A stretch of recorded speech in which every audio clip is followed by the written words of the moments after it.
የመከላከያ ሰራዊት አመራሮችና አባላት በደቡብ ወሎ ዞን ተወለደሬ ወረዳ ተገኝተው የአርሶ አደሮችን የስንዴ ሰብል አረሙ። ህብረተሰቡ ከመከላከያ ሰራዊት ጎን በመሰለፍ ሰላሙን ሊጠብቅ እንደሚገባም ጥሪ ቀርቧል። ተግባሩ የመከላከያ ሰራዊቱ ለህዝብ ያለውን ወገንተኝነት የሚያሳይ መሆኑን የደቡብ ወሎ ዞን ግብርና መምሪያ አስታውቋል። አሊመር ተጨማሪ ዘገባ አለው። የመከላከያ ሰራዊት አመራሮችና አባላት በተወለደሬ ወረዳ 08 ቀበሌ ተገኝተው የአርሶ አደሮችን የስንዴ ሰብል አርመዋል። ሰራዊቱ ከሚገነባባቸው 4 ሴቶች መካከል አንዱ የተቸገሩ ወገኖችን መርዳት ስለመሆኑም የደቡብ ወሎና ደሴ ከተማ ኮማንድ ፖስት ሰብሳቢ ብርጋዴር ጄኔራል ዘውዱ ሰጣርጌ ተናግረዋል። የውትድርና ሳይንስ ልክ ጥላትህን አጥቅተህ ወይም ደግሞ የሚመጣብህን ጥላት እንደምትከላከለው ሁሉ ማህበረሰቡ ውስጥ ያሉትን ችግሮች በቅርብ መከታተል ይወዳል። ለኛ ሰራዊት ይፈልጋል። እሱ ብቻ ሳይሆን በሄደበት አካባቢ ከህዝቡ ጋር የሚያገናኙት በርካታ ስራዎች ይሰራል። በትምህርት ቤት ግንባታዎች ይሳተፋል። በእንደዚህ አይነት በአርሶ አደር የእርሻ ማሳ ስራ ላይ ይሳተፋል።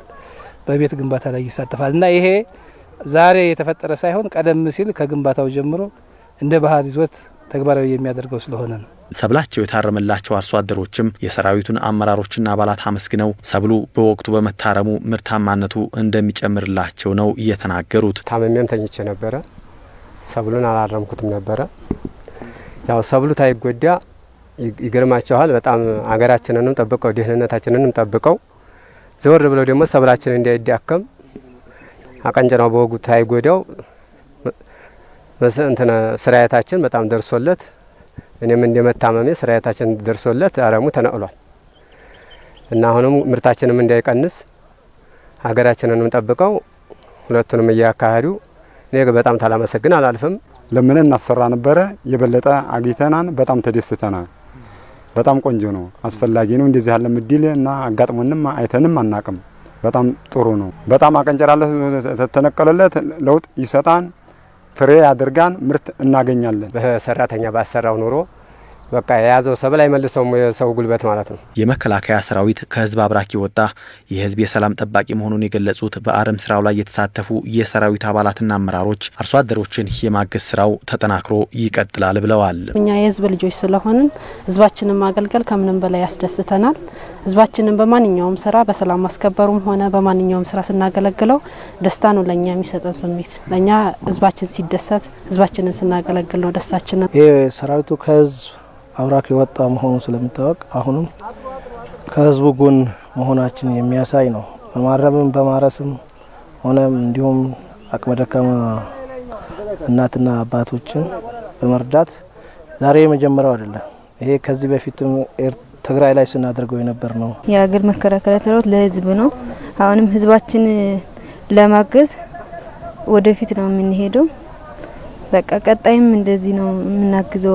ከዚህ በፊትም እየሰራ ነው የመጣነው ስለሆነ ከህይወት በተጨማሪ ለማንኛውም ህዝቡን ለመደገፍ ዝግጁ መሆናችን ለማሳየት፣ ሁለተኛ አሁን የሚተላለፈው የአልባሌ ወሬዎች የመከላከያ ላይ የሚተላለፈው ህዝባዊ ሰራዊት መሆናችን ለማሳየት፣ ሌላኛ ከማንኛውም በፊት ከራሳችን በፊት ለህዝባችን ለሀገራችን መሆኑን ይሄ ህዝባችን እንዲገነዘብ ህዝብ ትናንትና ሲቸግረን ሲደግፈን እሱ ሲቸግረን ደግሞ እኛም የራሳችንን በኩል ድርሻ እንጫወታለን ብለን ነው ዛሬ እዚህ የተገኘ። አንደኛ ይሄ እናርማለን፣ ቀጥለን ደግሞ እናጭዳለን። በየትኛው ቦታ የደረስንበት እናጭዳለን። ውቃ ጊዜም እንወቃል።